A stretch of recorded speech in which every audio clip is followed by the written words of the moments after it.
She's on the ground. So there's... Who is it? My mom! A este hombre le acaban de decir que su esposa ha sido asesinada. Sin embargo, nunca podría haber imaginado que la responsable fuera su hija. What happened? Your wife and daughter got into an argument. She's going to jail forever. Your wife's dead. I was too.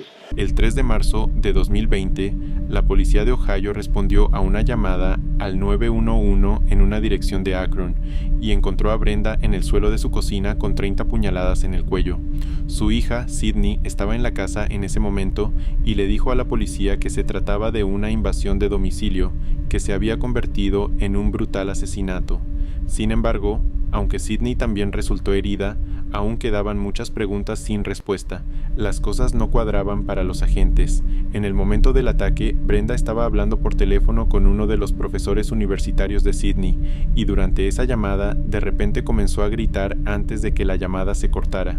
Cuando el profesor devolvió la llamada, la voz al otro lado afirmó ser Brenda, pero él supo que era mentira y sospechó que Sydney estaba fingiendo ser su madre. Temiendo lo peor, llamó al 911 y los equipos de emergencia llegaron de inmediato.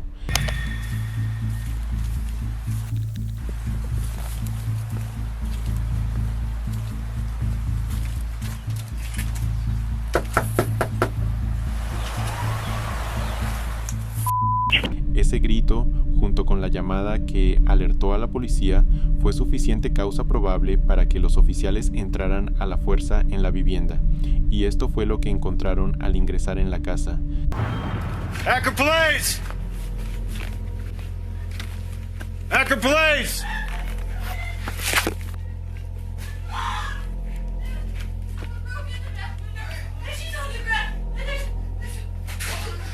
Where's your mom at? Okay, stay right here. No, there's so much blood. No, please! Mom! Man! She's Grab her. in Take her. the corner now! No! Stop! Clarify. We gotta figure out what's going on. Can you sit down? R9, get that 32 rolling here quick. We got a female down, blood all over the place. Sergeant Smart, you got a crime scene. Taking her outside. You got it. She's blood all over. I don't even know if she's bleeding. Secure the scene. She looks like a 22. She looks like she's been down for a while. There's blood all over the place. There's a knife by her head and stuff like that, and there's a huge pool of blood. No, I think she just walked in on it. There's a broken window in the back, so if you can just put up some crime scene tape. As soon as AFD gets here, they're going to pronounce her, I'm sure. Resulta que Brenda no solo había sido apuñalada, sino que también había recibido un golpe en la cabeza con una sartén de hierro, y sus heridas eran tan devastadoras que su vida pendía de un hilo. Stop! Hold on, we gotta figure out what's going on. Come on. Is she gonna be okay? Come on. I don't... Come on. You just need to cooperate with me, all right? I want my dad. Huh? I want my dad. What happened? What's going on? What's going on? We heard a bang. We heard a bang. And she told me to get out. And then I heard screaming. So I came back and she was on the ground. Okay, you heard a I ran out bang. back. There was a bang. Someone broken. What is your name? Sydney. Are you cut? I don't think so. Yeah, you're cut I somewhere. don't think so. Yeah, your hand. No, I was helping her. I grabbed her. All right, stop. I grabbed the knife. Yeah. What's going on? I don't know. We just I'm got the dad. I'm the dad. Okay, Sydney. what's- I don't know. Okay. I don't know. Sydney parece haber resultado herida también, además de sufrir un fuerte shock y luchar por mantenerse en pie. Ni siquiera la llegada de su padre, Steve Powell, logra calmarla. La policía necesita asegurar la escena del crimen e intentar averiguar exactamente qué ocurrió. The back window's broken in! So you're gonna have to. Daddy! Officers inside there. So I don't know! There go was check so much the lady in the blood! house. Okay. She's got minor cuts. Dentro de la casa hay una ventana rota y el cuchillo con el que apuñalaron a Brenda, pero algo no encaja. La ventana rota tenía gotas de sangre en el exterior, lo que llevó a la policía a concluir que solo pudo haberse roto después de que Brenda fuera apuñalada. Sin embargo, Sidney afirma que el intruso utilizó la ventana para entrar y que se rompió antes del ataque, lo que marca la primera de muchas inconsistencias en su versión de los hechos. Ante un caso tan grave y con tantas preguntas sin respuesta, los agentes pasan un tiempo hablando con los vecinos de la zona. Tienen que intentar recopilar toda la información posible, pero en ese momento la única persona que parece tener algo de claridad es el padre de Sidney. Okay. Do you live here, sir? Yeah. Okay. That's my wife and there's my daughter. Okay, how old's your daughter? She'll be 20 in March. She's 19. Is she coming out? Not yet, sir. Just can't hang out. Sydney, can you tell me what happened? Huh? Sydney. Sydney. On its way? Yeah, it's coming. From where? Yeah, that's him right there. I can hear him.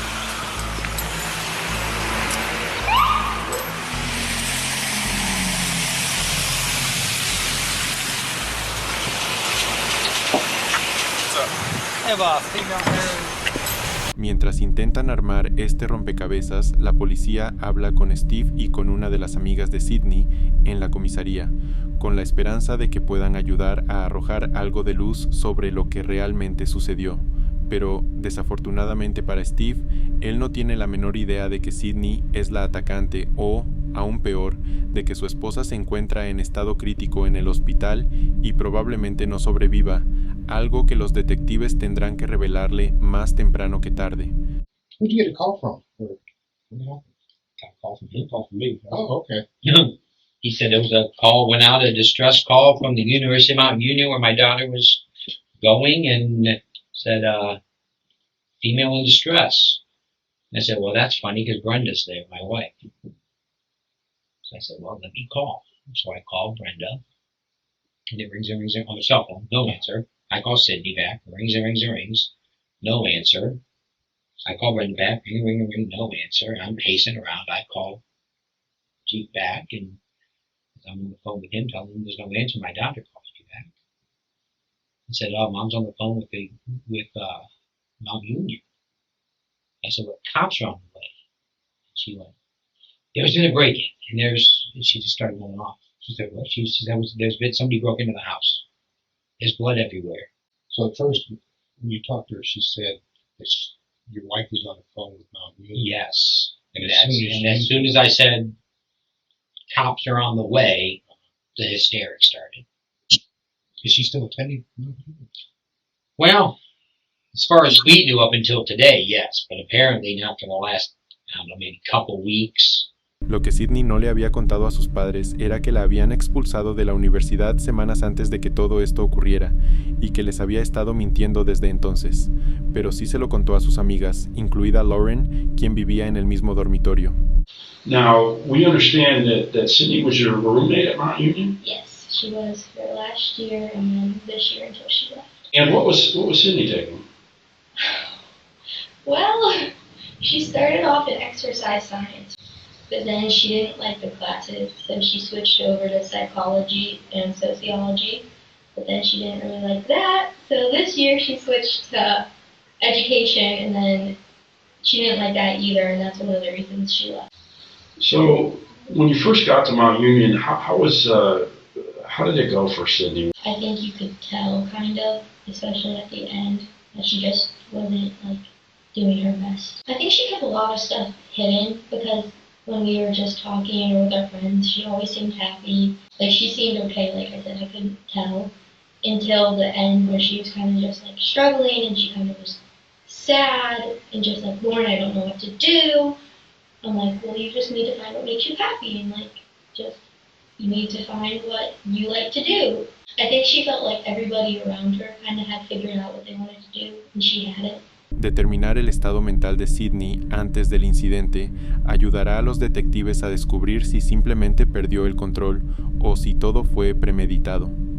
El problema es que Sydney va a afirmar que en realidad no tiene idea de lo que ocurrió durante todo este caso. De hecho, basará toda su defensa en el hecho de que sufrió un desmayo o bloqueo mental e incluso alegará demencia.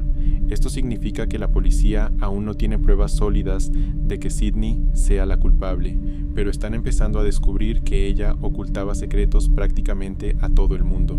Well, I know she's had anxiety for a while, but I think this last semester, like starting coming back in January, is when it really started that she was kind of more like upset because she really didn't know what she wanted to do, but she did like her classes. My friends and I were worried for her because we didn't know what was going on because she didn't tell us and like. Lauren sabía que algo andaba mal e intentó ayudar. Al principio no tenía razones para dudar de ella y fue tan solidaria como cualquier amiga podría ser en un momento así, pero incluso Lauren comenzó a sospechar del comportamiento evasivo de Sydney. I could tell she was getting more upset, like more sad, and I told her, I was like, I'm here, like, you can tell me, I'm here for you. If you need anything, I'm here. But she never really opened up until she was leaving and saying that she was struggling in school and that she was kind of trying to figure out what was going on. And that's when I started to try to help her. And then she ultimately decided to leave, which I thought might be good for her just to get her mind off the rest of the semester and then come back and go to Akron or something. Tell us about her relationship with her parents. Her and her parents had a really good relationship. Like, her mom and her were best friends. Probably, like, they did everything together. Like, one of the reasons she went home was to be with her mom. They were always close. She never said anything bad about her mom. She never ever talked about having an argument with her mom. Every time she'd be going home, she'd be like, I can't wait to see my mom. Or when she goes home for weekends, she'd be like, oh, she loved being home. And she had a good relationship with her dad, too. Para este momento, Sydney ya estaba enredada en una mentira de la que le resultaría difícil escapar, pero en lugar de admitirlo, decidió fingir que la universidad simplemente no estaba funcionando para ella, e intentó convencer a sus padres de que podrían ahorrar mucho dinero en gastos universitarios si ella la dejaba para dedicarse a otras cosas. So she was, I'm overwhelmed in school, and I don't really like what I'm doing, and it seems like it's a waste of my time and your money. I said, well, but that's all part of it. Nobody's going to tell you you need to do what you're doing when you're 20. You need to figure it out. But you have to work through the problem. You can't just ignore the problem and have it go away. Pero eso no fue lo que les dijo a sus amigas. So when she's talking to you about, the problem she's having at school, did she mention that she tried talking to her parents at all, or that they were going to have, that they were involved in her future plans at all? Yeah, I know she definitely, especially when she left, she talked to her mom about leaving. They kind of made that decision together. Las sospechas de Lauren resultaron ser correctas, y Sydney les estaba mintiendo a sus amigas, pero al mismo tiempo también les mentía a sus padres, quienes no sabían nada de sus problemas en la universidad hasta que recibieron una llamada del profesor de Sydney. Fue entonces cuando Steve y Brenda comenzaron conversaciones de crisis para averiguar exactamente qué estaba pasando con su hija. So I went back, I called my wife from my daughter's home. She picks up, she was working down in Children's. And she goes, what's wrong? And I basically told her, I said, Sydney, I think the reason we can't get on is because she's unenrolled. She hasn't been going to school. Sydney quedó atrapada en dos versiones de mentiras. La historia que les contó a sus amigas y la historia que les contó a sus padres. Las malas calificaciones no son el fin del mundo, y cualquier padre apoyaría a su hijo en momentos tan difíciles, pero parece que ella pensaba que sus padres se enojarían, y no tuvo el valor de decirles que la habían expulsado de la universidad.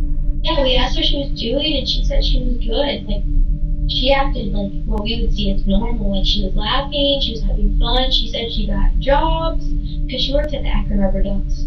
She's worked there for a couple seasons, so she was going to go back there. And then she also said she was looking for another job, and like everything was good, and she was trying to figure out like her next year and all this stuff, and she was going to talk to her parents about housing, trying to come back to Mount. That was her name.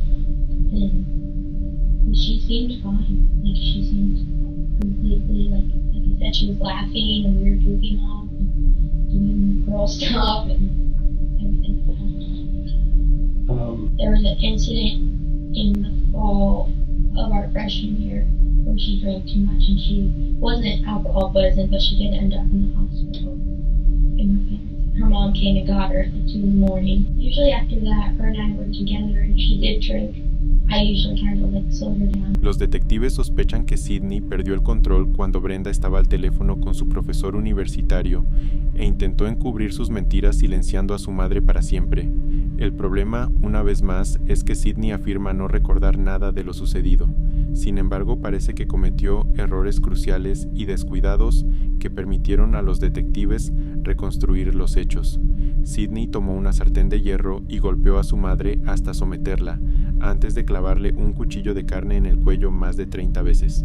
Luego se hizo pasar por su madre al teléfono y simuló un allanamiento para intentar encubrir sus huellas. Were you able to go in the house at all? I made it in far enough to see the back finish. When you go into the front door, you come around the kitchen, you go in, you can see there's like a pass-through between the kitchen and the family room. From the back of the house, I could see the right hand, there's two big sliding windows. I could see that window was clearly, it looked like it was busted. Went down the hallway probably about 2 feet, just enough to see blood all the way down the hallway. Lamentablemente, Brenda no sobrevivió a su calvario y falleció en el hospital. El médico forense del condado concluyó que Brenda había muerto a causa de un traumatismo contundente en la cabeza y múltiples heridas de arma blanca en el cuello. Su muerte fue catalogada como homicidio, lo que dejó a los detectives con la dolorosa tarea de darle a Steve la trágica noticia de que su esposa había muerto. I'm really bad news. Your wife passed away.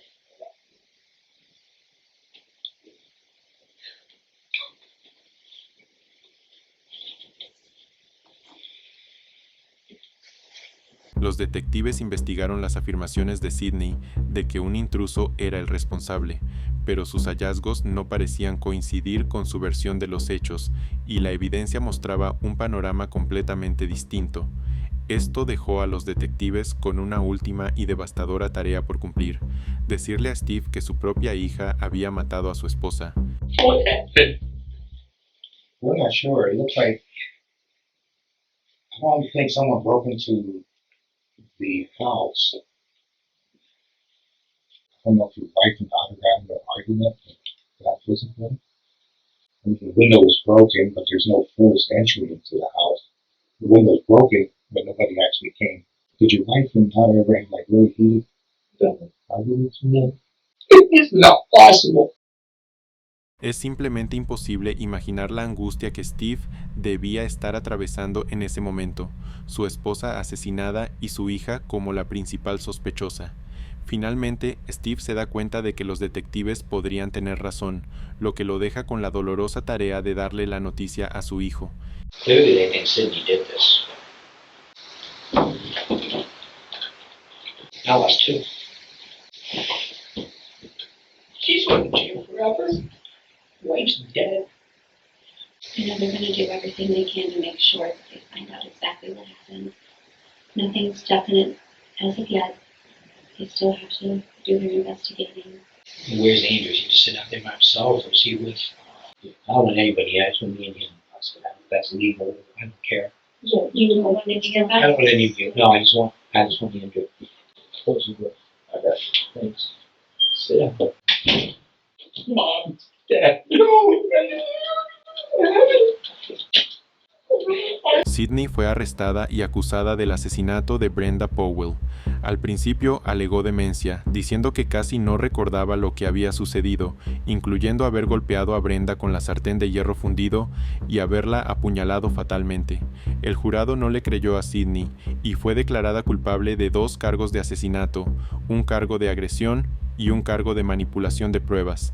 Sydney Powell fue sentenciada a cadena perpetua con la posibilidad de libertad condicional después de 15 años.